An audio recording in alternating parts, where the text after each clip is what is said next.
প্রিয় দর্শক, দেশে বিদেশে যে যেখানে বসে দেখছেন সবাইকে স্বাগত জানাচ্ছি এনটিভিতে সরাসরি সম্প্রচারিত অনুষ্ঠান আইএফআইসি ব্যাংক নিবেদিত সংলাপ প্রতিদিনে। আমি মুকসিমুল হাসান এবং আজকে আমাদের সঙ্গে আলোচনায় অংশ নিয়েছেন দুজন অতিথি। আমরা পরিচিত হব তার সঙ্গে। আমার ঠিক বামে রয়েছেন শেখ রবিউল আলম, সদস্য জাতীয় নির্বাহী কমিটি বিএনপি, এবং রয়েছেন ব্যারিস্টার আসাদুজ্জামান ফুয়াদ, যুগ্ম সদস্য সচিব এবি পার্টি। আপনাদের দুজনকেই স্বাগত জানাচ্ছি। আমি কোনো ভূমিকা ছাড়াই একটু আলোচনায় যেতে চাই একটি প্রসঙ্গে। সেটি হচ্ছে যে আজ বিএনপির কয়েকজন নেতা তারা কথা বলেছেন এবং গতকাল আমরা দেখেছি বিএনপির ভারপ্রাপ্ত চেয়ারম্যান তারেক রহমান তিনিও নির্বাচনী রোডম্যাপ প্রকাশ করার জন্য অন্তর্বর্তী সরকারের প্রতি একটি আহ্বান জানিয়েছেন। এবং আজকে মেজর হাফিজ, অবসরপ্রাপ্ত হাফিজউদ্দিন আহমেদ, জাতীয় স্থায়ী কমিটির সদস্য, তিনি বলেছেন সংবিধান সংশোধনের অধিকার শুধুমাত্র রাজনৈতিক সরকারের। বর্তমান অন্তর্বর্তী সরকারের অনেকেই ১-১১ ছিল, তাই সতর্ক থাকতে হবে। আমি মূলত এই আলোচনাটা দিয়েই আলোচনায় আসতে চাই। সেটি হচ্ছে আমরা যতটুকু জানি যে একটি ফ্যাসিবাদী ব্যবস্থার বিলোপের আকাঙ্ক্ষা নিয়ে এই সরকার গঠিত হয়েছে এবং অনেকগুলো ক্ষেত্রে সংশোধন করবে, সংস্কার করবে, এরকম প্রত্যয় কিংবা এরকম তারা কর্মসূচিও, তাদের সংস্কার কমিটিও ঘোষণা করেছে। এখন এই মুহূর্তে বিএনপির নেতাদের এই যে বক্তব্য, নিশ্চয়ই আপনি দলের কেন্দ্রীয় কমিটির একজন, আপনার কাছে জানতে চাবো যে আসলে আপনারা এই সরকারকে সংস্কারের কতটুকু গণ্ডি দিতে চান? ধন্যবাদ আপনাকে। ধন্যবাদ প্রিয় সহালোচক এবং যারা এনটিভির সাথে যুক্ত আছেন। একটা ফ্যাসিবাদী রিজিমের পতন হয়েছে গণ আন্দোলনের মুখে। ছাত্র জনতা, সব রাজনৈতিক দল, সব শ্রেণী পেশার মানুষ ঐক্যবদ্ধ হয়ে এই বিপ্লবটা করেছেন এবং সফল হয়েছে। নিকৃষ্টতম পতন হয়েছে শেখ হাসিনার সরকারের। উদ্দেশ্যটা কী ছিল? উদ্দেশ্য ছিল তো গণতন্ত্র, ভোটাধিকারের সুশাসন এবং জনগণের সরকার প্রতিষ্ঠিত করা।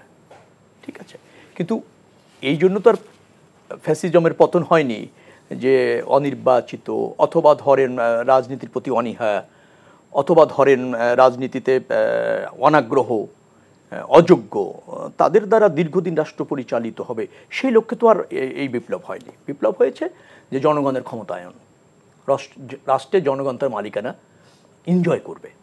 আচ্ছা, তার প্রতিনিধি নির্বাচিত করবে, তার নির্বাচিতটা সরকার থাকবে।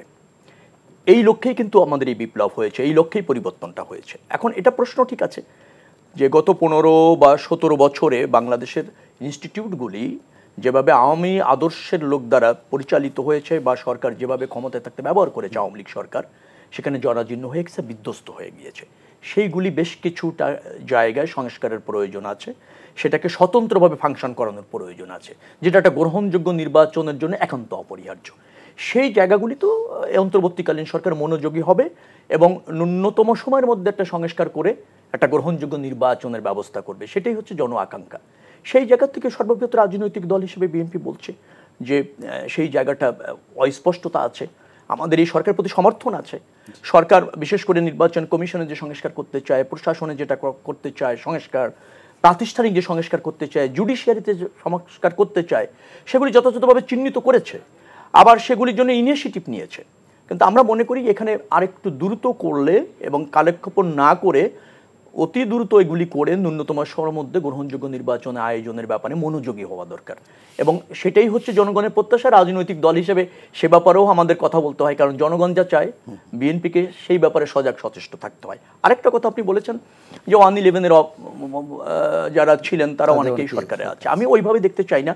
তবে আমি মনে করি যে রাজনীতির সাথে যারা যুক্ত না, তারা যখন একটা সরকারে থাকে তারা নিরপেক্ষ থাকে, তাদের কমিটমেন্ট এবং দক্ষতা যোগ্যতার অভাব থাকে না। কিন্তু যেহেতু যারা রাজনীতিতে অভ্যস্ত না, রাষ্ট্র পরিচালনায় জবাবদিহি থাকে না, দায়বদ্ধ থাকে না, বিধায় কোনো কোনো সময়ে জন আকাঙ্ক্ষা পূরণে অথবা জনগণের মধ্যে বিভ্রান্তি, অসন্তোষ, ভুল বোঝাবুঝি এই ধরনের পরিস্থিতি তৈরি হয়। তো সে ব্যাপারে জাতি হিসেবে আমরা ঐক্যবদ্ধ, যতগুলি রাজনৈতিক দল আছে আওয়ামী লীগ ছাড়া। কারণ আওয়ামী লীগ তো এখন বিধ্বস্ত, আপনার যেটাকে বলা হয় রাজনৈতিকভাবে পরিত্যক্ত এবং ধস নেমেছে অথবা ধরেন আস্থা করে পড়েছে, সেটা ভাবছি না। কিন্তু অন্য রাজনৈতিক দলগুলিও কিন্তু ঐক্যবদ্ধ, দেশের জনগণের কাছে তাদের দায়বদ্ধতা রয়েছে। মনে রাখা দরকার রাজনৈতিক দলও কিন্তু নির্বাচন হলে সংসদে প্রতিনিধিত্ব করে, কিন্তু নির্বাচন ছাড়াও কিন্তু জনগণেরই প্রতিনিধিত্ব করে, জনগণকেই তারা রিপ্রেজেন্ট করে। সে ব্যাপারে মনোযোগী থাকা দরকার। ওকে, আমি একই ব্যাপারে একটু ফুয়াদ ভাই আপনার কাছেও জানতে চাই। সেটি হচ্ছে যে আমরা অন্তর্বর্তীকালীন সরকারের 1 বছর প্রধান উপদেষ্টা, 1 মাস উপদেষ্টা দায়িত্ব পালন করার পর জাতির উদ্দেশ্যে একটি ভাষণ দিয়েছিলেন এবং সেই ভাষণে তিনি 6টি গুরুত্বপূর্ণ জায়গায় সংস্কারের কথা বলেছেন। তার ভিতরে একটি সংবিধান সংস্কারের একটি জায়গা নিয়ে আলোচনা হয়েছে, একটি কমিটি হয়েছে যেখানে আমরা প্রথমে দেখেছিলাম শাহদিন মালিক ছিলেন, পরবর্তী তার জায়গায় আলী রিয়াজ এসেছেন। তো আসলে এই যে 6টি কমিটি, সংস্কার কমিটি যে রয়েছে, সেই সংস্কার কমিটি আসলে যদি যে সংশোধনের যে সুপারিশগুলো করবে কিংবা যে তারা যেভাবে কাজ করবে, তাতে আপনার কাছে কি মনে হয় যে তাদের সুপারিশ বা তাদের সংস্কারের যে বিষয়গুলো ইতিমধ্যে বিভিন্ন জায়গায় আলোচনায় এসছে, সেটি আসলে সংবিধান সংশোধনের জায়গায় না যেও তারা গুরুত্বপূর্ণ সংস্কার করতে পারবে? কারণ হচ্ছে যে বাংলাদেশে যে কোনো রাজনৈতিক পালাবদলের বৈধতার অনেকগুলো জায়গা থাকে, মাধ্যম থাকে। বাংলাদেশে গত মাসে যে পরিবর্তনটা হয়েছে কিনা সেটা কোনো সংবিধান মেনে পরিবর্তন হয় নাই। কোনো রাষ্ট্রের সংবিধানে লেখা থাকে না সেখানকার যে শাসক গোষ্ঠী আছে তাকে স্ট্রিট প্রোটেস্টের মধ্য দিয়ে, রাজপথের আন্দোলনের মধ্য দিয়ে, তাকে অভ্যুত্থানের মধ্য দিয়ে ক্ষমতাচ্যুত করা যায়। এটা পৃথিবীর কোনো সংবিধানে লেখা থাকে না, কিন্তু সেটাই হয়েছে। তাহলে প্রশ্ন হচ্ছে, তাহলে আমরা এখন বলবো কিনা যে কাজটা অন্যায় হয়েছে?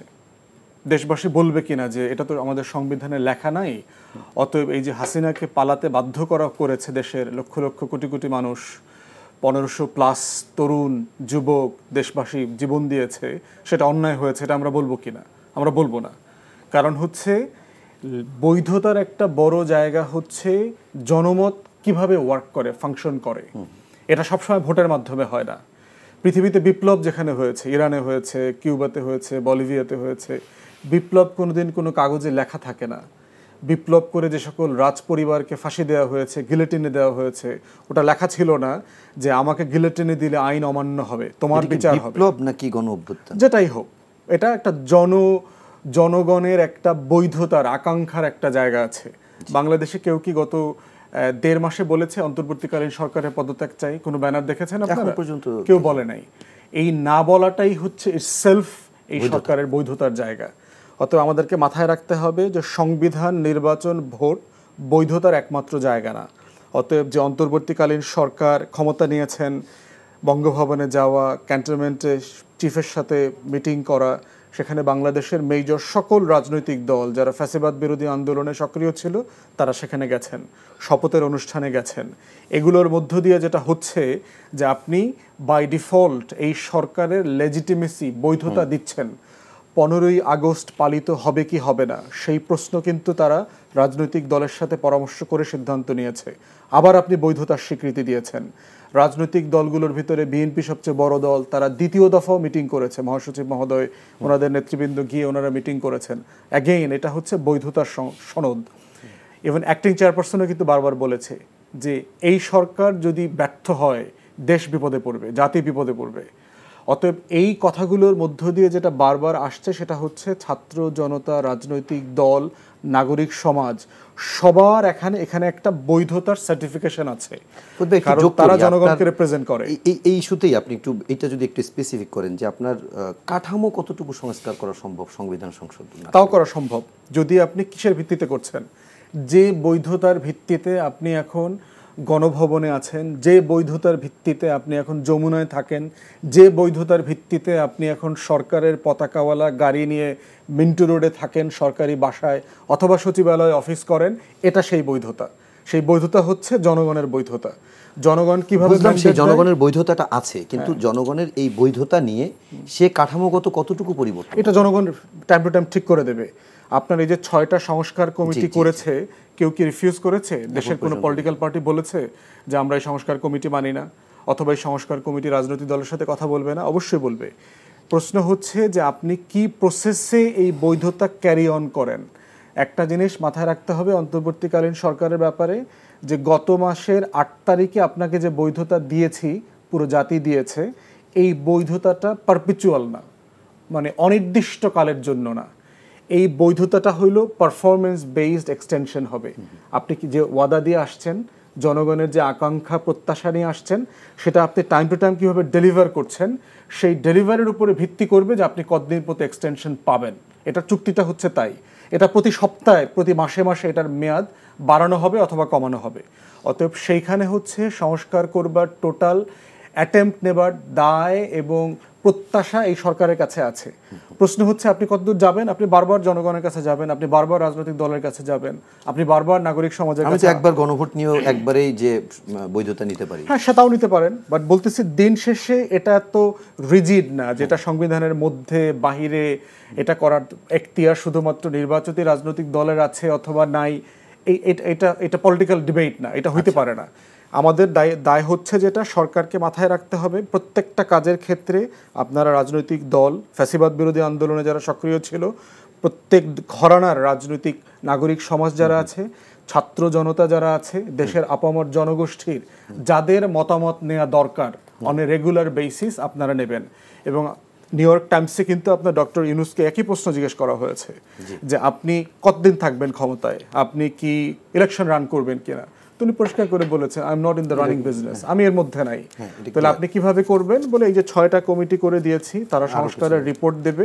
এই রিপোর্টগুলোর উপরে ভিত্তি করে যে রিকমেন্ডেশন আসবে এগুলো আমরা বাস্তবায়ন করব। বাস্তবায়ন করে একটা ভোটার লিস্ট হালনাগাদ করা হবে সবার সাথে পরামর্শের ভিত্তিতে। এরপরে হচ্ছে আমরা ইলেকশনে চলে যাব। এটার সাথে যদি আপনি সেনাপ্রধানের বক্তব্য মিলিয়ে পড়েন, উনিও মোটামুটি একই ধাঁচে কথা বলেছেন যে আমরা মনে করছি যে 18 মাসের ভিতরে এই রিফর্ম যেগুলো প্রস্তাবনা আছে সেগুলো করে একটা নির্বাচনের দিকে যাবে এবং সেনা সদস্যরা যারা আছে সশস্ত্র বাহিনী তাকে সাহায্য করবেন এবং এই রিফর্মের ব্যাপারে যতটুকু ভূমিকা রাখবার সুযোগ আছে তারা রাখবেন। ওকে, আমি একটু এইটার আরেকটু সম্প্রসারিত করে একটা জায়গায় আরেকটু ক্লিয়ার হতে চাই। সেটি হচ্ছে যে রাজনৈতিক দলগুলো তো নির্বাচনের মাধ্যমেই ক্ষমতার পালাবদল চায়। বিএনপিও সেই দাবি নিয়ে দীর্ঘদিন ধরে আন্দোলন করেছে, কিন্তু এই সরকারটি যখন গঠিত হয়েছে তখন শুরু থেকে আমরা দেখেছি যে সব রাজনৈতিক দল এখন পর্যন্ত যে কোনো টাইম ফ্রেম দিতে আমরা প্রস্তুত না এবং আমরা একটা যৌক্তিক সময় দিতে চাই। যদিও এক এক দলের কাছে যৌক্তিক সময়ের ব্যাখ্যা এক এক রকমের, সিভিল সোসাইটির কাছে আরেক রকমের, প্রধান উপদেষ্টার কাছে তারা সেটি বলেছেও। কিন্তু দিন যত যাচ্ছে আমার কাছে মনে হচ্ছে যে বিএনপির পক্ষ থেকে নির্বাচনের জন্য সরকারকে একটা প্রেশার ক্রিয়েট করা হচ্ছে এবং এটা রাজনৈতিক দল হিসেবে করতেই পারে। যেমন প্রথম দিকে সরকারকে সময় দেওয়া এবং সব প্রসঙ্গে বিএনপি ভারপ্রাপ্ত চেয়ারম্যান তিনি কথা বলেছেন এবং সবশেষ যেটি আমি একটু আগে আপনাকে বলছিলাম যে নির্বাচনী রোডম্যাপ দেওয়ার একটি দাবি জানানো হচ্ছে।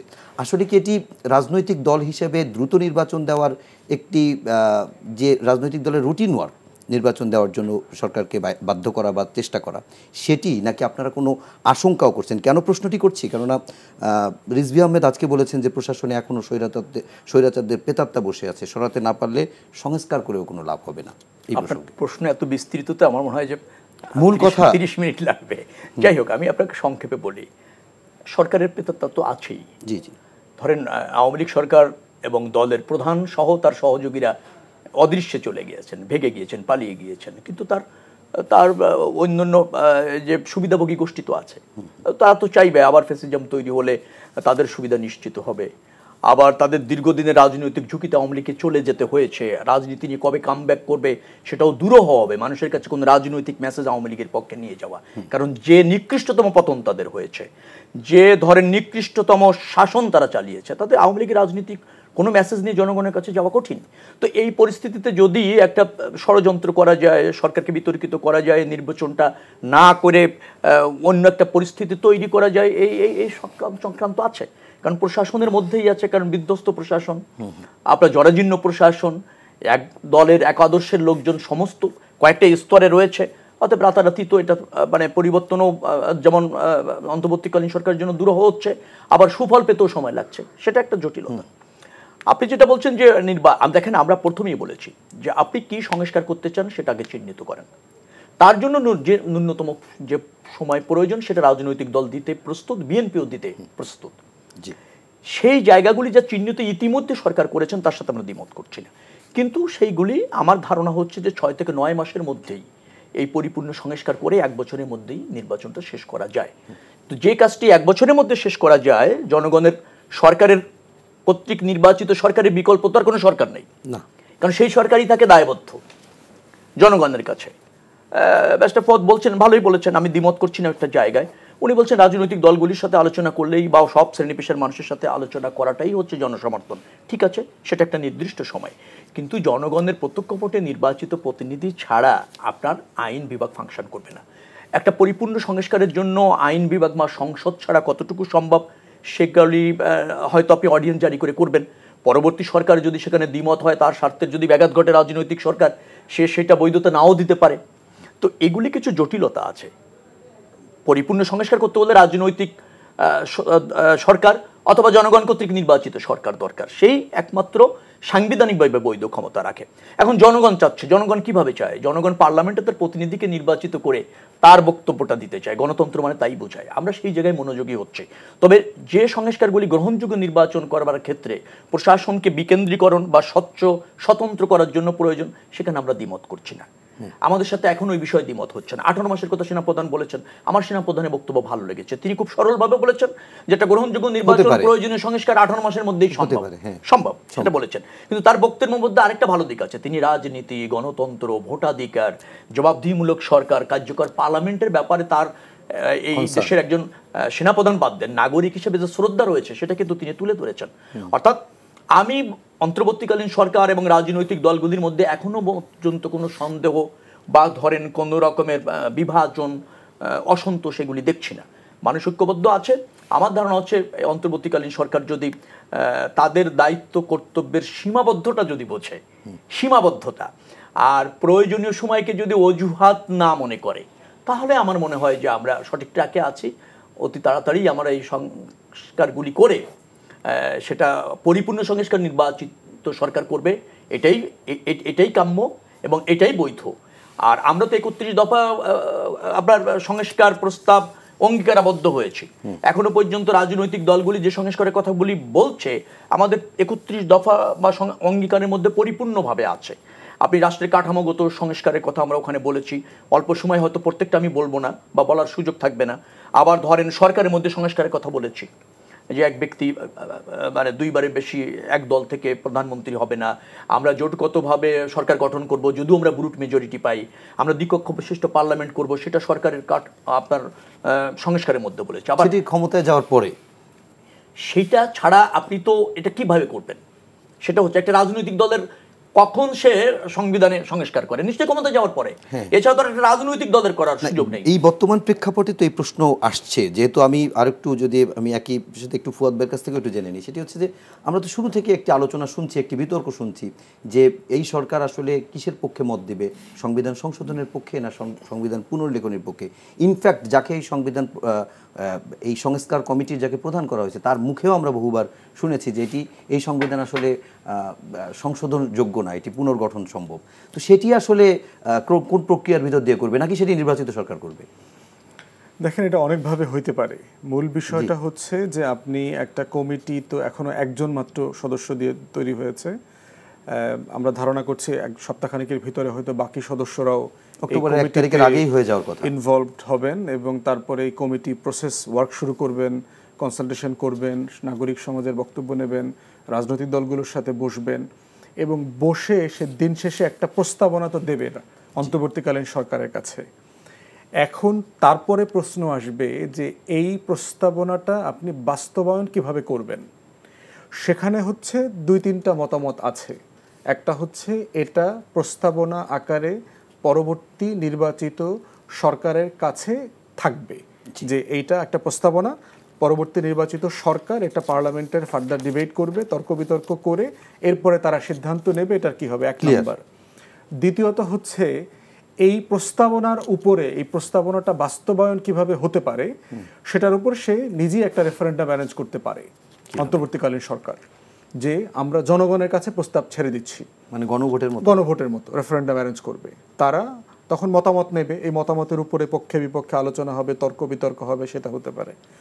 থার্ড যেটা হতে পারে, এইটা আপনার একটা আন্ডারস্ট্যান্ডিং হইতে পারে যে রাজনৈতিক দলগুলো সবাই এই প্রস্তাবের ব্যাপারে অলরেডি চার্টার করে ঘোষণা দেবে যে এই প্রস্তাবের সাথে তারা একমত এবং তারা ওয়াদা দেবে তারা ক্ষমতায় গেলে এটা বাস্তবায়ন করবে, মেনে নেবে।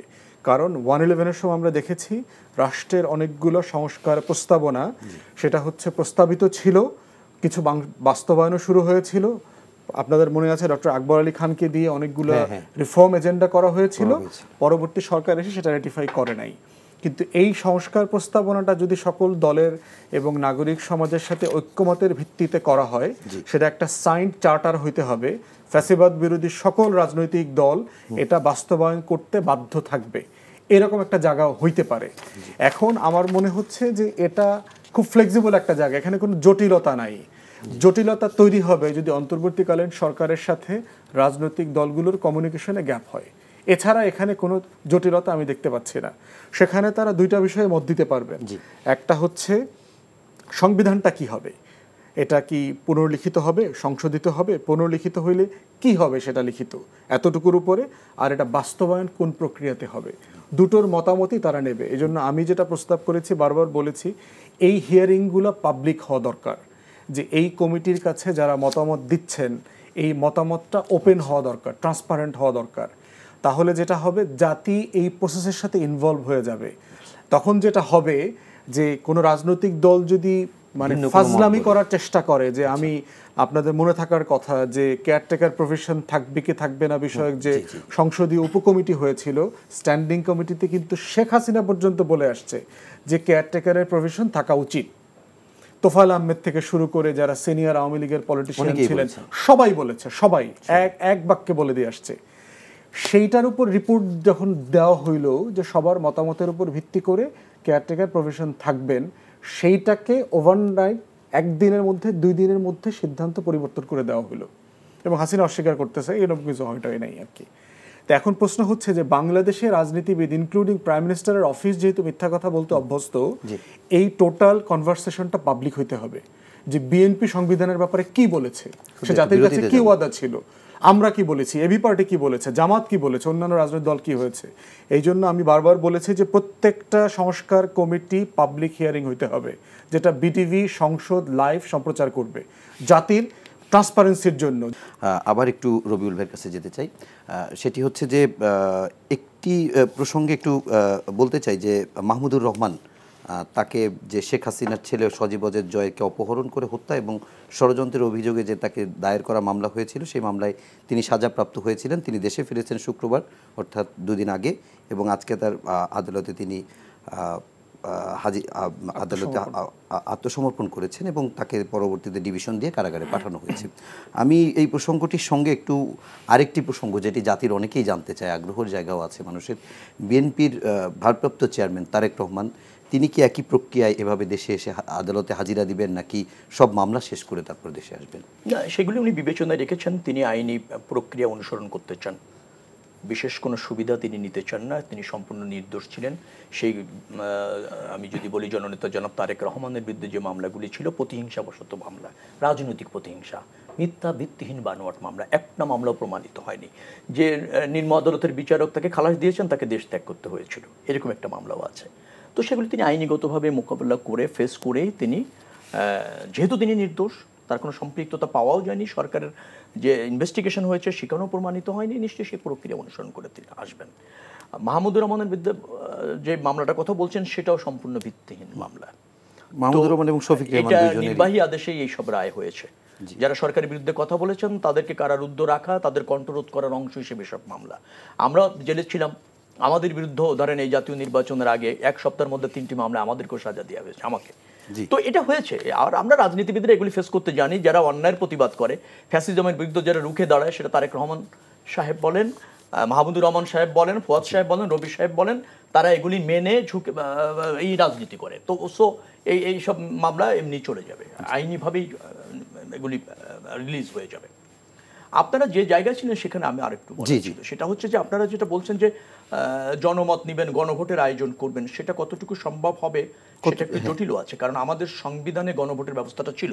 ৫৫ সংশোধনীতে তত্ত্বাবধায়ক সরকার যখন বাতিল করলো আওয়ামী লীগ সরকার, তখন গণভোটের ব্যবস্থাটাও বাতিল করে দিয়েছে। কিন্তু আমাদের সংবিধান থেকে বিদ্যমান আছে, সংবিধান কিন্তু স্থগিত হয়নি। তো এই অবস্থায় গণভোটটা ওই ইস্যুতে কতটুকু হবে সেটা নিশ্চয়ই আইনগত বিষয়গুলি বিচার বিশ্লেষণের প্রয়োজন রয়েছে। আর আপনি পরিপূর্ণ সংস্কার যে এটা নির্বাচিত সরকার করবে, জনগণের সরকার করবে, হাসান আরিম সাহেবও গতকাল তাই বলেছেন যে হ্যাঁ, আমরা কিছু প্রয়োজনীয় সংস্কার করব গ্রহণযোগ্য নির্বাচনটাকে অবাধে অনুষ্ঠিত করবার জন্য, বাকিটা রাজনৈতিক দলই করবে। সেটা তো উনিও বলেছেন। আবার আপনি যদি সাকাওয়াত সাহেবের বক্তব্য শোনেন, তিনিও বলেছেন যে তিনারা অতি তাড়াতাড়ি একটা রোড ম্যাপ করবে। আমি খুব বিভাজন দেখছি না, কিন্তু সমস্যাটা কি জায়গায় আছে? সমস্যাটা হচ্ছে যে ধরেন ফুয়াদ ভাই বলছিলেন যে রাজনৈতিক সরকার এসে কতটা করবে একটু সংশয় থাকে। বিএনপি ধরেন ব্রুট মেজরিটি নিয়ে আসলো, তারা ওই কমিটিগুলি রাখলো না। আমরা কিন্তু এখন বলছি না কমিটমেন্ট, আরো 2 বছর আগে দ্বাদশ জাতীয় সংসদ নির্বাচনের আগেই 31 দফা আমরা অঙ্গীকার করেছি। তো আওয়ামী লীগ ফ্যাসিজম কায়েম করেছে, রাজনৈতিক স্খলন হয়েছে, রাষ্ট্রযন্ত্র ব্যবহার করে ক্ষমতায় থেকেছে, সংবিধানকে নিজের মতো ব্যবহার করেছে, রাষ্ট্রীয় প্রতিষ্ঠানকে নিজের মতো ব্যবহার করেছে বিধায় আমরা করব, অন্য রাজনৈতিক দল করবে, এভাবে ভাবাটা আমার মনে হয় গণতন্ত্রের জন্য শুভকর নয়। কারণ আওয়ামী লীগ যেগুলি করেছে তার বিরুদ্ধেই তো সব রাজনৈতিক দল সংগ্রাম করেছে। আওয়ামী লীগের অ্যালায়েন্স ছাড়া 14 দলের অ্যালায়েন্স যারা ছিলেন তারা ছাড়া তো সবাই সংগ্রাম করেছে।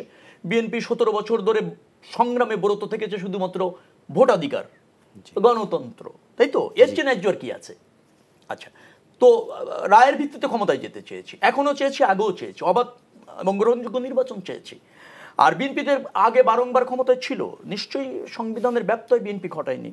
তত্ত্বাবধায়ক সরকার আমরা প্রতিষ্ঠিত করেছিলাম, এই সংসদীয় পদ্ধতির সরকার আমাদের আমলে হয়েছে, বহুদলীয় গণতন্ত্র আমাদের আমলে হয়েছে। আমরা তত্ত্বাবধায়ক সরকার, আওয়ামী লীগের দাবি ছিল প্রথমে, তারপর জনগণ সে দাবির প্রতি একত্রতা প্রকাশ করেছে। সংবিধানে ছিল না, আমাদের বুঝতে একটু দেরি হতে পারে, কিন্তু আমরাও মেনে নিয়েছি যে না, গণতন্ত্রের জন্য, ভোটাধিকারের জন্য তত্ত্বাবধায়ক সরকার ভালো, একটা লেভেল প্লেইং ফিল্ড নিশ্চিত করা যায়, ভোটার অবাধে ভোট দিতে পারে। আমরা সেটা কিন্তু সংবিধানে প্রতিষ্ঠিত করেছিলাম 13দশ সংশোধনীতে করে। তার বাইরে এসে তাদের কাছে ক্ষমতা দিয়ে ক্ষমতার বাইরে এসে নির্বাচন করেছিলাম। নিশ্চয়ই আপনি জানেন যে 96-এর সেই 12ই জুনের নির্বাচন সম্ভবত।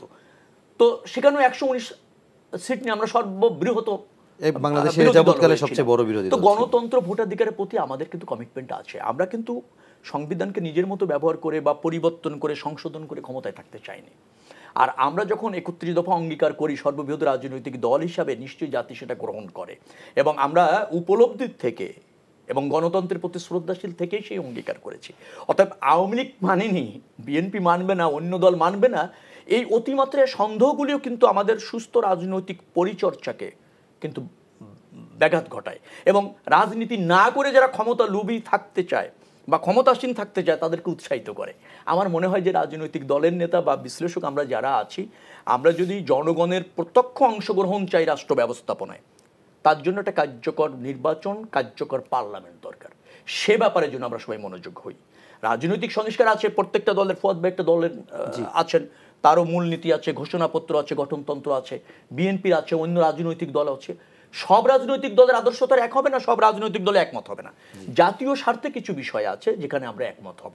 বাকিটা তো আমরা তো নির্বাচনী ম্যানিফেস্টো নিয়ে জনগণের কাছে যাব, সেখানেও এই পরিবর্তন যেগুলি করব সেগুলি আমাদের নির্বাচনী ম্যানিফেস্টোতে থাকবে। ওই নির্বাচনী ম্যানিফেস্টো দেখে যখন জনগণ আমাকে নির্বাচিত করবে, পার্লামেন্টে পাঠাবে, নিশ্চয়ই সেখানে গিয়ে আমি যেটা করব সেটাই হবে জনগণের করা, জনগণের জন্য করা। এই জায়গাটা যেন আমরা একটু উদার হই। আমরা হাসিনা আমাদের বিরক্ত করেছে, বিধ্বস্ত করেছে, হাসিনা আমাদের শাসন ব্যবস্থায় ফ্যাসিজম কায়েম করেছে বিদায় সব রাজনৈতিক দলকে ওই সংখ্যার মধ্যে দেখলে আমার মনে হয় রাজনীতি এবং গণতন্ত্রের গ্লুমিং এর ক্ষেত্রে প্রবলেম হয়। আমরা যেন সেই ব্যাপারে সজাগ হই। জি, এই যে ফ্যাসিবাদের ব্যাপারটাই কথা বলছিলেন ফুয়াদ ভাই, এই ব্যাপারটাই একটু জানতে চাই যে আমরা যখন এই বৈষম্য বিরোধী ছাত্র আন্দোলন দেখেছি, তারপরে নতুন সরকারও দেখেছি, এবং শুরু থেকে একটি কথা বৈষম্য বিরোধী ছাত্র আন্দোলনের নেতারা, কর্মীরা বলছেন যে ফ্যাসিবাদী ব্যবস্থার বিলোপ সাধন এবং নতুন রাজনৈতিক বন্দোবস্ত, এই ধরনের শব্দ ব্যবহার করছেন। এবং বাস্তবে আমরা ফিল্ডে যেটা দেখছি, ছাত্রদের পক্ষ থেকে দেখি, সাধারণ জনগণের পক্ষ থেকে দেখি, রাজনৈতিক দল থেকেও দেখি যে হয়তো ফ্যাসিবাদের একটা পরিবর্তন হয়েছে। আসলে আমরা কি ফ্যাসিবাদের বিলোপের দিকে আগাচ্ছি, নাকি একটা মানে ফ্যাসিবাদের যা স্বরূপটা পরিবর্তন হয়েছে বা রূপান্তর হয়েছে, এই জিনিসটা একটু আপনি ক্লিয়ার করে যদি একটু ব্যাখ্যা করতেন, আসলে কতটুকু হচ্ছে? তার আগে হচ্ছে রবিউল ভাইয়ের সাথে একটু অ্যাড করি, সেটা হচ্ছে যে একটা জিনিস আমরা রাজনীতি করি, রাজনৈতিক কর্মী অথবা দল করি বলেই আমাদের একটা অবজেক্টিভিটির জায়গা থাকতে হবে। দেশের মানুষ পলিটিশিয়ানদেরকে ঘৃণা করে, এই জিনিসটা আমাদেরকে বুঝতে হবে। আমরা যদি এটা মানে অস্বীকার করি, আমরা যদি মনে করি যে আসলে আমাদেরকে মানুষ অনেক ভালোবাসে, মানে আমি প্রতিদিন দেখি আর কি যে আমার মন্তব্যের নিচে লেখা থাকে, ভিডিওর নিচে, ভাই আপনি কবে না ব্যারিস্টার সুমন হয়ে যান, এই আশঙ্কা মানুষের আছে। এই আশঙ্কা আছে, কারণ হচ্ছে মানুষ তো বারবার ভালোবেসে বিশ্বাস করে প্রতারিত হয়েছে। তো সেই কারণে আমরা যেটা বলছি যে রাজনৈতিক দলকে আরও বেশি মানে ভলান্টারিলি সারেন্ডার করা, ট্রান্সপারেন্ট করা, যে আমি চাই যে আপনি আমার বেডরুম পর্যন্ত আমার পলিটিক্সটা দেখেন, যে আমি আসলে কি করি, আমার দিনের কাজ, আমার রাতের কাজ, আমার জবাবদিহিতা, আমার আয় উপার্জন, আমি কয় টাকা আয় করি, কয় টাকা খাই, কয় টাকা পড়ি, আমি যে ঘরটায় থাকি সেটা আমি কিভাবে বানালাম, অথবা আমি যে গাড়িটায় চড়ি সে গাড়িটা কোত্থেকে আসলো, এর টোটাল একটা ট্রান্সপারেন্ট অ্যাকাউন্টেবিলিটি জনগণের কাছে থাকা উচিত বলে আমি মনে করি সেই জায়গা থেকে। কারণ হচ্ছে মানুষ রাজনৈতিক দল ব্যক্তিদেরকে পছন্দ করে না। দল ব্যবস্থার অনেক পরিবর্তন দরকার, সংস্কার দরকার। তাহলে তো সে আবার 111 এর প্রশ্ন আসবে, যেটা আশঙ্কার একটা জায়গা। সেটা হচ্ছে আমাদের নিজস্ব প্রসেসের মধ্য দিয়ে করতে হবে। আচ্ছা, এটা চাপিয়ে দিয়ে করা যাবে না। প্র্যাকটিসের 111 চেষ্টা করেছে -2 ফর্মুলা দিয়ে, ফাংশন করে নাই। এইটা হচ্ছে জনমনস্তত্ত্ব পরিবর্তন করতে হবে। রাজনৈতিক দলের ভিতরে আলোচনা, পর্যালোচনা, সমালোচনাগুলো আসতে হবে। সেই জায়গাতে আমি বলছি যে এটা কাউকে অবিশ্বাস করার বিষয় না, এটা হচ্ছে রাজনৈতিক কর্মী এবং দল আকারে জাতির কাছে আরও বেশি অ্যাকাউন্টেবল হওয়ার একটা ব্যবস্থা করা দরকার। কারণ মানুষ রাজনৈতিক দল ব্যক্তিদেরকে পছন্দ করে না, এইটা একটা ঘৃণিত জায়গা হয়ে গেছে।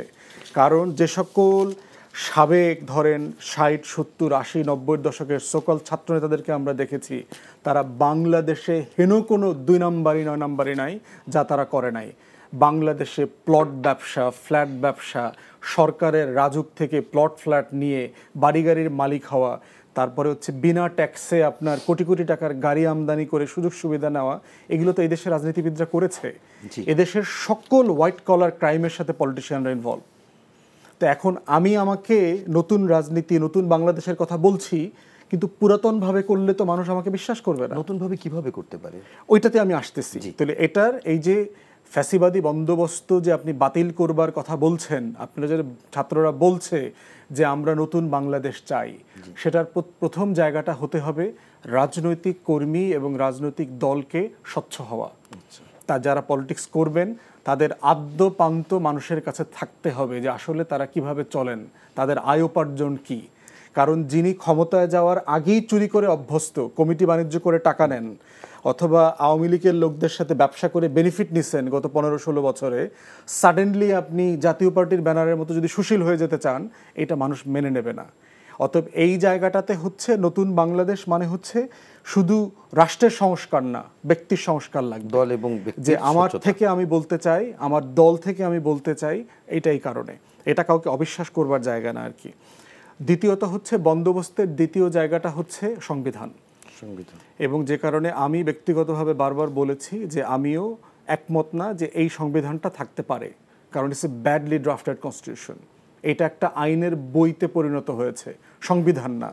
আইন এবং সংবিধান আলাদা জিনিস। যেমন ধরেন আমাদের কনস্টিটিউশনে মানবাধিকারের একটা বড় চ্যাপ্টার আছে, এই অধিকার, এই অধিকার, এই অধিকার, এই অধিকার দরকার ছিল না।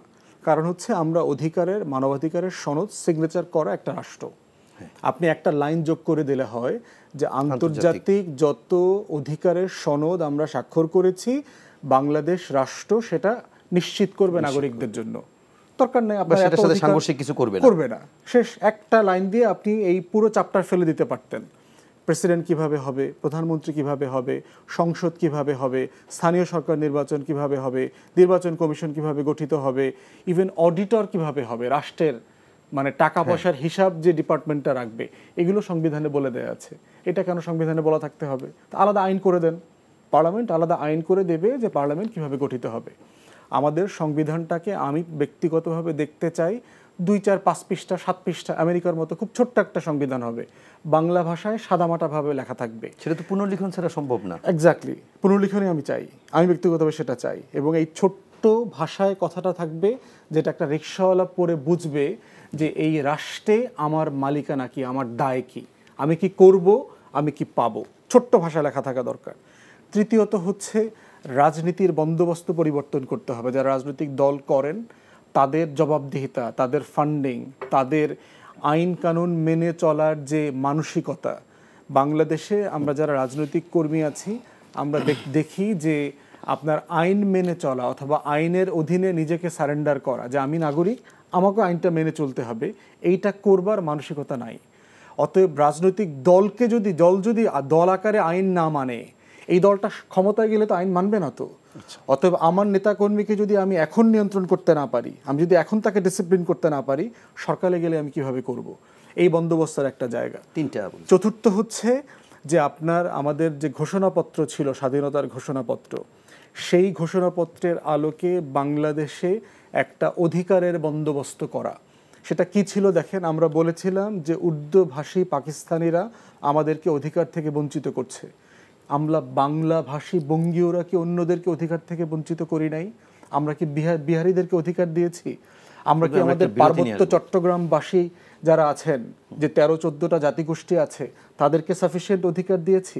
আমাদের যারা সাঁওতাল মারিন্ডি আছেন, অন্যান্য জেলায় বাস করেন, তাদেরকে অধিকার দিয়েছি? আমাদের হিন্দু মুসলমান যে অধিকারের একটা মানে টানাপোড়েন আছে, এটা কি আমরা ঠিকভাবে করেছি? তাহলে আমরা বিভিন্ন জাতিগোষ্ঠী, ইসলামপন্থীদেরকে দেখেন, সকল বাঙালি বয়ানের মধ্য দিয়ে বাংলাদেশের ইসলামপন্থী হেফাজত আলেম ওলামায়ে কেরামকে, দাড়ি টুপিওয়ালা মানুষদেরকে যেভাবে হেনস্থা করা হয়েছে, তাদেরকে তো আমরা অধিকার থেকে বঞ্চিত করেছি। অতএব বিভিন্ন ফোরামে, বিভিন্নভাবে, বিভিন্ন টাইপের লোকরা আমরা একজন আরেকজনের অধিকার বঞ্চিত করেছি।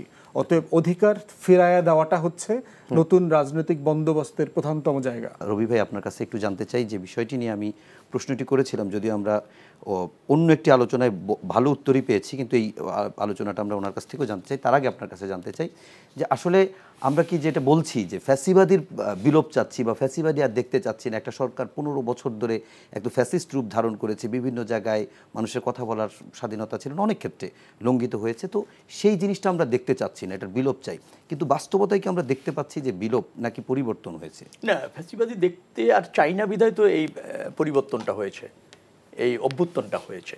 সেই ফ্যাসিবাদী তো আর দেখার সুযোগ নাই। জাতি সজাগ আছে, রাজনৈতিক দলগুলির ত্রুটি বিচ্যুতি থাকলে এর মধ্যে দিয়ে শুধরে নিয়েছে। কিন্তু এই প্র্যাকটিস, আপনি মনে রাখবেন, সুশাসন এটা ইম্পোসের বিষয় না, এটা প্র্যাকটিসের বিষয়।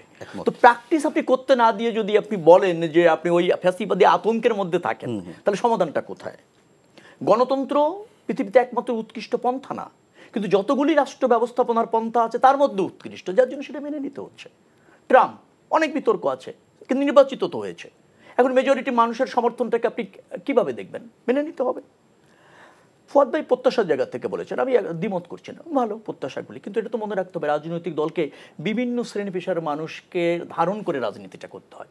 ভোটের রাজনীতিতে যখন আপনি যাচ্ছেন, তখন দেখবেন সবচেয়ে জ্ঞানী মানুষটাই জামানত হারাচ্ছে, আর ওই এলাকায় মানুষের সাথে থেকে রাজনীতি তার মতো করে করছেন, বিপুল ভোটে নির্বাচিত হয়েছে। এই শ্রেণী তো বাংলাদেশে আছে, তাই না?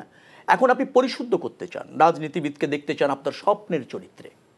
এখন রাজনীতিবিদদের সবাইকে যদি আপনি স্বপ্নের চরিত্রে দেখতে চান, সেইটা বাংলাদেশের আর্থসামাজিক অবস্থায়, আপনার শ্রেণী পেশার যে আমাদের মানে বৈচিত্র্যতা, আমাদের শিক্ষা, আমাদের ধরেন জনপ্রতিনিধিদের যে কাজটা, আপনি মেম্বার অফ পার্লামেন্ট হবেন, পার্লামেন্ট বসে নতুন আইন করবেন, সংশোধন করবেন, পরিমার্জন করবেন, কিন্তু বাস্তবতা হচ্ছে বাংলাদেশে মেম্বার অফ পার্লামেন্টকে গিয়ে ওই বিচার সালিশ করতে হয়। হ্যাঁ, কারো গরুতে যদি পাশের বাসার কোনো ক্ষতি করে থাকে, ধান খেয়ে থাকে, সে বিচারটাও করতে হয়, জমির বিচার। এবং এটা যদি আপনি নাও করেন তো আপনি কার্যকর জনপ্রতিনিধি না, মানুষ এভাবেও ভাবে। তো এইটাকে যখন আপনি সমন্বিত করতে যান, তখন ওই স্বপ্নের জায়গাগুলি দেখবেন যে ব্যত্যয় ঘটছে। একটাই পথ, সেটা হচ্ছে নির্দিষ্ট সময় পর পর যদি জনগণ তার পছন্দের প্রার্থী বেছে নিতে পারে, তাহলে জনগণ জানে যে আমি যাকে ভোট দিচ্ছি তার উপার্জনটা কি, তার লাইফস্টাইলটা কি, তার কাছে আমার গুরুত্ব কতটুকু, তার কাছে জনস্বার্থ কতটা নিশ্চিত হয়, সে জনগণের উন্নয়নের জন্য কতটা পার্লামেন্টে সজাগ থাকে, এগুলো দেখার সুযোগ পায়। অর্থাৎ কেউ তার আশা পূরণ না করলে পরবর্তী 5 বছর পর সে বঞ্চিত হয়। শেষ করব, রাজনৈতিক দলগুলি যখন 5 বছর পর পর ভোটের রাজনীতিতে যেতে হয় জনগণের কাছে, আর জনগণ যখন অবাধে ভোট দিয়ে তার পছন্দের প্রার্থী নির্বাচিত করতে পারে, আর রাজনৈতিক দল যদি জনগণের প্রত্যাশা পূরণ না করে, তাহলে জনমত তার বিপক্ষে যায় এবং ক্ষমতার বাইরে যেতে হয়, তখন সে ধীরে ধীরে পরিশুদ্ধ হতে বাধ্য হয়। অর্থাৎ গ্রহণযোগ্য নির্বাচন এবং জনগণকে তার অবাধে জনপ্রতিনিধি নির্বাচিত করার সুযোগটা যদি আমরা অবারিত করতে পারি দীর্ঘদিন ধরে, নিশ্চয়ই বাংলাদেশে আপনি যে মানের রাজনীতি দেখছেন আর যে মানদণ্ড সম্পন্ন মানে চাচ্ছেন জনপ্রতিনিধি অথবা রাজনীতিক, নিশ্চয়ই বাংলাদেশের মানুষ সেটা বেছে নিতে পারবে। কিন্তু সমস্যাটা যেটা হয়েছে, ধসটা হয়েছে গত 15 বছর আওয়ামী লীগ 3টি নির্বাচন করেছে, 14, 18 এবং 24। সেই নির্বাচনে মানুষ রাজনীতিতে অংশ নিতে পারেনি, তার পছন্দটাকে আপনার করতে পারেনি, সিলেক্ট করতে পারেনি, এই জন্যই এই জরাজীর্ণতাটা হয়েছে। এইটা নিয়ে আপনার কাছে একটু সাপ্লিমেন্টারি একটা জিনিস জানতে চাই, সেটি হচ্ছে যে আমরা 90 পরবর্তীতে বাংলাদেশের সংসদীয় শাসন ব্যবস্থার যদি চরিত্র দেখি, তাহলে আমরা দেখতে পাই যে কম্পিটিটিভ যে নির্বাচন বা মানে অংশগ্রহণমূলক যে নির্বাচনগুলো হয়েছে, সেখানে আওয়ামী লীগ বিএনপি এভাবে এসছে, আবার যখন একতরফা হয়েছে তখন সেই দলই থাকছে। তো মানুষের মানে একটি সাধারণ মানুষের সঙ্গে কথা বলে এরকম একটি বোঝা যায় যে খুব বেশি পরিবর্তন তারা পাচ্ছে না। এই পরিবর্তনটি তারা চাচ্ছে যাতে বড় রাজনৈতিক দলগুলো, যেটি একটু আগে ফুয়াদ ভাইও বলছিলেন, যে রাজনৈতিক দলের ভেতরে নেতাদের স্বচ্ছতা দরকার, সংস্কার দরকার। কারণ একটা দল যদি নিজে গণতন্ত্র ঠিকমতো চর্চা না করে, সেই জায়গা থেকে রাজনৈতিক দলগুলোর কারেকশনের যথেষ্ট জায়গা আছে কিনা? না, রাজনৈতিক দলগুলি তো সময়ের পরিবর্তনের সাথে সাথে সে কারেকশন হবে। সে যখন মানে রাষ্ট্রসেবায় ব্রত থাকতে চাইবে, তাহলে জনসমর্থন লাগবে। তো জন আকাঙ্ক্ষা তাকে ধারণ করতে হবে, জনকল্যাণ নিশ্চিত করতে হবে, হ্যাঁ, জনসমৃদ্ধি নিশ্চিত করতে হবে, তখন তাকে কারেকশন হতে হয়। আপনার মনে রাখা দরকার যে পৃথিবীতে আজকে যে ওয়েস্টার্ন ডেমোক্রেসি বলছেন, সেটা একদিনে হয়নি। সেটা ধাপে ধাপে সময়ের পরিবর্তনে সংশোধিত হতে হতে, সংস্কার হতে হতে হয়েছে। আমরা 91, 96, 2001, 2008 যে নির্বাচনগুলি করছিলাম, ধরেন একটা নিরপেক্ষ সরকারের অধীনে নির্বাচন হচ্ছিল, মানুষ উৎসবমুখর পরিবেশে ভোট দিচ্ছিল, একটা রাজনৈতিক দল মেজরিটি ভিত্তিতে সরকার গঠন করছিল, অন্য দল পার্লামেন্টে যাচ্ছিল, ক্ষমতার বাইরে যাচ্ছিল, এক দল ক্ষমতায় যাচ্ছে, আরেক দল ক্ষমতার বাইরে যাচ্ছে। এই প্র্যাকটিসটা যদি আমরা 2008-এর পর আরও আজকে পর্যন্ত 4টা টার্ম করতে পারতাম, আপনি দেখতেন যে ক্ষমতার এই যে পরিবর্তন, ক্ষমতা ছেড়ে ক্ষমতার বাইরে যাওয়া জনরায়ের ভিত্তিতে, এই প্র্যাকটিসটা এস্টাবলিশড হতো। তখন বাংলাদেশের গণতন্ত্র দেখতেন যে এস্টাবলিশড হয়েছে এবং রাজনীতির গুণগত পরিবর্তন হয়েছে, রাজনীতিক যারা তাদেরও মানের ক্ষেত্রে ব্যাপক পরিবর্তনটা হয়েছে। এবং জানা বুঝা লোকগুলি যারা জনগণকে ধারণ করে, জনকল্যাণ নিশ্চিত করে, জনসমৃদ্ধি নিয়ে কাজ করতে চায়, তারাই ডে বাই ডে ফ্রন্ট লাইনে চলে আসতে পারতো। কিন্তু আমাদের রাজনীতির যে বললাম, ভোটের রাজনীতিতে গণতন্ত্রের জায়গায় বারবার হুসট খাওয়ার ফলে যেটা হয়েছে, দুর্বৃত্তরা সব রাজনৈতিক দলে কম বেশি আছে। কিন্তু আপনি ওই ভৎসনার মধ্যে রাখবেন, মানে রাজনীতির প্রতি অনীহা রাখবেন, অবাধ প্র্যাকটিসে নিজে থাকবেন না, আবার ধরেন রাজনৈতিক দলগুলিকে আপনি তার অবাধ প্র্যাকটিসের সুযোগ করে দেবেন না, এরকম পরিবেশটা রেখে যেটা হয় কি, সমালোচনা করা যাবে, হতাশ হওয়া যাবে, কিন্তু গুণগত মানের পরিবর্তন হবে না। আচ্ছা, আমি একটু ছোট্ট আপনার কাছে একটা জিনিস জানতে চাই। আপনার বক্তব্যে আগে অংশে ছিল যে আপনি মনে করেন বা আপনার দল মনে করে সংবিধান যেটা আছে এটা থাকতে পারে না, এটা মানে একেবারেই রিরাইট দরকার। আমি এটার একটু মানে একেবারে হানার মতো করে উত্তর চাচ্ছি, তারপরে আপনার কাছে পরে প্রশ্নে যাব যে আসলে আপনারা কি এই সরকারই সেই পরিবর্তনটিকে করুক সেটা চান, নাকি আপনারা বা পরবর্তী রাজনৈতিক দল সেই মানে সংবিধান রিরাইট করুক সেটা চান? সেটা হচ্ছে যে মানে প্রস্তাবনাটার ফাইনাল ড্রাফট আসার পরে এই ব্যাপারে মতামত দেওয়াটা বাঞ্ছনীয় হবে আর কি। ওকে। আর যে ব্যাপারে আমরা বলছিলাম যে আসলে আমরা কি ফ্যাসিবাদী ব্যবস্থার স্বরূপ বা রূপান্তর দেখছি, নাকি আসলেই আমরা ফ্যাসিবাদী ব্যবস্থা থেকে সরে আসতে পারবো? কারণ বিভিন্ন জায়গায় মব জাস্টিসের নামে আমরা কিলিং দেখছি, বিভিন্ন জায়গায় লুটপাট দেখছি, এবং ঠিক মনে হচ্ছে যে একটা প্রতিশোধ পরায়ণতাও কাজ করছে। এটিই কি চেয়েছিল মানুষ? আসলে তেমন কোনো সমস্যা হয়নি। গত 2 মাসে ধরেন বাংলাদেশে মেজর কোনো ল এনফোর্সমেন্ট ইস্যুস আসছে বলে আমার কাছে মনে হয়। অনেক মারাও তো গেছে, অনেক না, অল্প কয়েকজন। এর থেকে বেশি লোক আওয়ামী লীগ একদিনে মারছে। আপনার মনে থাকার কথা যে আওয়ামী লীগের সাথে কম্পেয়ার করব, মানে বিষয় হলো যে মানে আপনি কি কোন সাপেক্ষে বলছেন যে অনেক খারাপ হয়ে যাচ্ছে? যেটি দেখছি সেটি খুবই খারাপ। এখন আমরা একটা ভালো বাংলাদেশ দেখতে চাই, সেটা ঠিক আছে, কিন্তু প্রশ্ন হচ্ছে যে এই প্রত্যাশাটা তো একটু অবাস্তব হয়ে যাবে। কারণ হচ্ছে যে আপনি ধরেন অনেকক্ষণ ধরে পানিতে ডুব দেওয়া ছিলেন, সাডেনলি ওঠার পরে কি আপনার শরীরের সব পানি শুকায় যাবে? এটা তো প্র্যাকটিক্যালি সম্ভব না। তো আপনি একটা ফ্যাসিবাদী শাসন ব্যবস্থার মধ্যে আদ্যপান্ত ডুবেছিলেন, সেই জায়গায় দেখতে হবে যে বাংলাদেশে কোনো দিন শত শত মানুষকে গুলি করে হত্যা করা হয়েছে, 1-2 দিন না। মাওলানা সাঈদীর যে রায় হইল, এটার মনে থাকার কথা যে 24 ঘন্টার ভিতরে 100-এর উপরে বেশি লোক হত্যা করেছে বাংলাদেশে। তাহলে সেই তুলনায় মব জাস্টিস অফকোর্স একটা অ্যাকসেপ্টেবল না, এটা কোনোভাবেই মানে গ্রহণযোগ্য না। কিন্তু এটা এমনভাবে বলা হচ্ছে, সেটা হচ্ছে আওয়ামী বয়ানের দিকে যেতে হচ্ছে। এমন বাংলাদেশ চেয়েছিলাম, এই জন্য কি যুদ্ধ করেছি? ব্যাপারটা এরকম না। এগুলো হচ্ছে আওয়ামী লীগের বক্তব্য।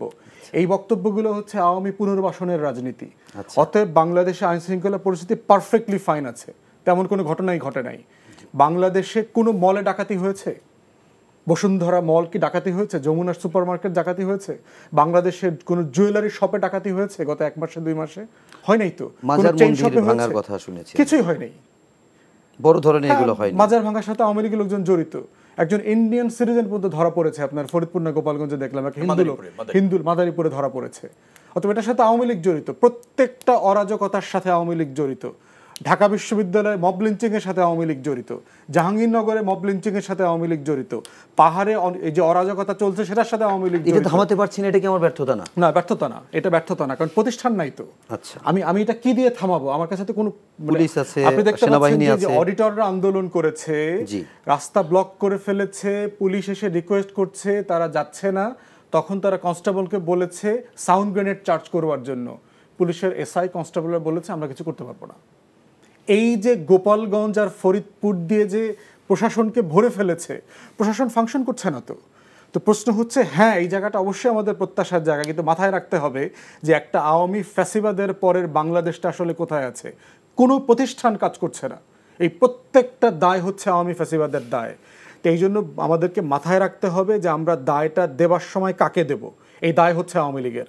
আওয়ামী লীগের হাতে মাথায় রাখবেন হাজার হাজার কোটি টাকা আছে। আমাকে ব্যক্তিগতভাবে জানি আমি যে কারিগরি এই যে পলিটেকনিকের স্টুডেন্টদেরকে ছাত্রলীগ আওয়ামী লীগের লোকজন কোটি কোটি টাকা দিচ্ছে রাস্তায় নামার জন্য।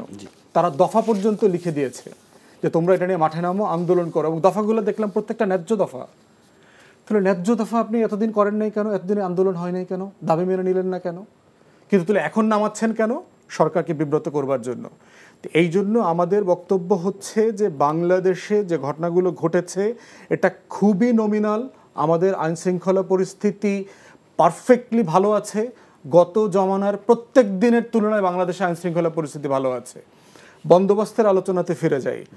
বন্দোবস্তের প্রশ্ন হচ্ছে আলোচনা করতে হবে স্বাধীনতার ঘোষণাপত্রের উপর আলোচনা করে, যে আমরা কেমন বাংলাদেশ চেয়েছিলাম, যেটা তরুণরা বারবার বলছে। পুরাতন আমলের বাংলাদেশ চাই না, ফ্যাসিবাদ চাই না, নতুন বাংলাদেশ চাই, নতুন বাংলাদেশ বিনির্মাণ করতে হবে। এই আলোচনাটা কিন্তু তরুণরা বলছে, নতুন শব্দে বলছে। এই জায়গাতেই হচ্ছে যে আমাদের রাজনৈতিক দল এবং কর্মীদের চ্যালেঞ্জের জায়গা, যে এই প্রজন্মের ভাষা বোঝা, তার প্রত্যাশাকে ডেলিভার করতে পারার যোগ্যতা অর্জন করা। আমরা মনে করছি যে বাংলাদেশের যে প্রথম প্রজাতন্ত্র ছিল, গণপ্রজাতন্ত্র যেটা গঠিত হয়েছিল 1971 সালের 17 এপ্রিল, সেটা ধসে পড়ে গেছে। এই জন্য ঘোষণাপত্রের আলোকে নতুন করে দ্বিতীয় প্রজাতন্ত্র গঠন করতে হবে। পৃথিবীতে স্বাধীন বা দেশে দ্বিতীয়, তৃতীয়, চতুর্থ, পঞ্চম প্রজাতন্ত্র তৈরি করবার এক্সাম্পল আছে। দক্ষিণ কোরিয়াতে আছে, হাঙ্গেরিতে আছে, পোল্যান্ডে আছে, আপনার ফ্রান্সে আছে বহুবার। অতএব আমরা এটা বারবার বলেছি যে বাংলাদেশে এখন দ্বিতীয় গণপ্রজাতন্ত্র করতে হবে, এবং এই দ্বিতীয় গণপ্রজাতন্ত্রের ভিত্তি হতে হবে আমাদের আকাঙ্ক্ষাগুলো, এবং আকাঙ্ক্ষার মোদ্দা কথা হচ্ছে অধিকার। যে আমরা কি থেকে বঞ্চিত হয়েছি গত 15 বছর, 16 বছর অথবা 53 বছর, কারা কারা বঞ্চিত হয়েছে জনগোষ্ঠীর, কাদের মাধ্যমে হয়েছে, এই প্রত্যেকটা জায়গায় অধিকারের রাজনীতি ফিরায় নিয়ে আসাটা হচ্ছে নতুন বন্দোবস্ত।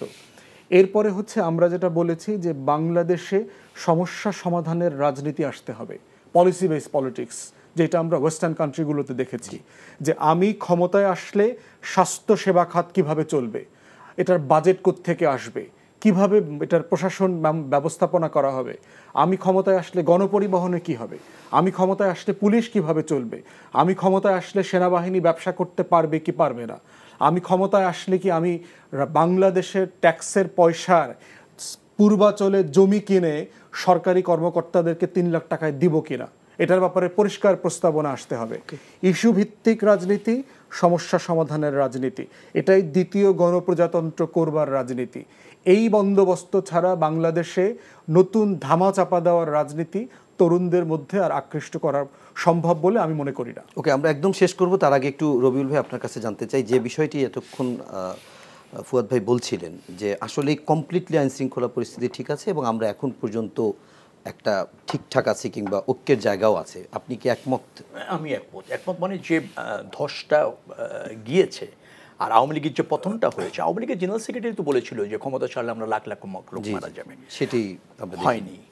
এবং বিচ্ছিন্ন কিছু ঘটনা ওই ধরনের পতনের পর 5 তারিখে 6 তারিখে কিছু ঘটেছে। তারপর তো আইন শৃঙ্খলা এবং রাজনৈতিক দলের কর্মীরা, সচেতন নাগরিক, ছাত্র সমাজের রাস্তায় থেকে তো ওই ধ্বংসটা তো এড়ানো গিয়েছে। এবং আমি মনে করি যে যথেষ্ট সংযমের পরিচয় দিয়েছে। মানে আওয়ামী লীগের যে অপশাসন দুঃশাসন ছিল, তার পতনের পর যে রিভেন্স ন্যাচারালি হয়ে যায়, মব জনতা নেয়, সেই তুলনায় আমার মনে হয় যে কম হয়েছে। আর আপনারা যেটা মব জাস্টিস বলছেন, আমি এটা গ্রুপ কিলিং দেখছি। গ্রুপ কিলিং হয়েছে অনাকাঙ্ক্ষিত। তাদের কিন্তু গ্রেপ্তারও হয়েছে, জি আইনি প্রক্রিয়া তাদেরকে মানে সোপার্দ করা হয়েছে, বিচার হবে। আমার ধারণা হচ্ছে যে সরকারের কাছে আমারও আবেদন থাকবে, এইভাবে যারা গ্রুপ কিলিং করেছে 3 মাসের বা 6 মাসের মধ্যে ট্রায়াল শেষ করে দিয়ে তাদের যদি অ্যাপিলও করার সুযোগ একটা নির্ধারিত টাইমে করে দেবে, একটা বিশেষ আদালতও যদি করা যায়, করে যারা এইভাবে আইন হাতে নিয়ে একটা মানে জীবনকে করেছে আর কি, যেটাকে বলা হয় ডিপারচার করেছে, তাদের দৃষ্টান্তমূলক শাস্তি দিলেই হবে। সব কিছু মিলিয়ে যেখানে আইন শৃঙ্খলা রক্ষাকারী বাহিনী, আমিও বলছি জরাজীর্ণ, বিধ্বস্ত, ফাংশন করছে না, 12 দিন রাষ্ট্রে কোনো তো পুলিশি কর্মকাণ্ড ছিল না, সরকারও ছিল না প্রায় 3 থেকে 4 দিন। সেই সময় 18 কোটি মানুষ, কিছু দুষ্কৃতকারী আছে, কিছু মানুষ রিভেন্স নিতে চায়, কিছু মানুষ ব্যক্তিগতভাবে আওয়ামী লীগ শাসনের আমলে নিগৃহীত হয়েছে, বঞ্চিত হয়েছে, তাদের ক্ষোভ রয়েছে, ফুঁসে ওঠার চেষ্টা করেছে। তারপর আমি বলি জাতি হিসেবে আমরা যথেষ্ট সংযম এবং ধৈর্যের পরিচয় দিয়েছি, সেটা অ্যাপ্রিশিয়েট করতে হবে। সেটা রাজনৈতিক দলের উপর না চাপিয়ে আমিও ফরাদবার মতো আওয়ামী লীগের উপর চাপিয়ে দিতে চাই। অনেক ধন্যবাদ শেখ রবিউল আলম এবং ব্যারিস্টার আসাদুজ্জামান ফুয়াদ, আপনাদের দুজনকে। এবং আমরাও শেষ করতে চাই ইতিবাচকভাবে। আমরা মনে করি যে বাংলাদেশ যে পথে আগাচ্ছে সেখানে আমরা ছোটোখাটো যে বিভেদ কিংবা যে সমালোচনা কিংবা যে পরস্পরের যে দোষারোপ, এগুলোকে আরও একটু সহিষ্ণুভাবে দেখা এবং সেই সাথে একটা উন্নত সমৃদ্ধ বাংলাদেশ গড়ে তোলার ক্ষেত্রে সবাই ঐক্যবদ্ধভাবে সামনের পথে এগিয়ে যাব, সেই প্রত্যাশা রেখে আজকের মতো শেষ করছি আইএফআইসি ব্যাংক নিবেদিত সংলাপ প্রতিদিন। দর্শক সবাই ভালো থাকবেন, সুস্থ থাকবেন, এনটিভির সঙ্গেই থাকবেন।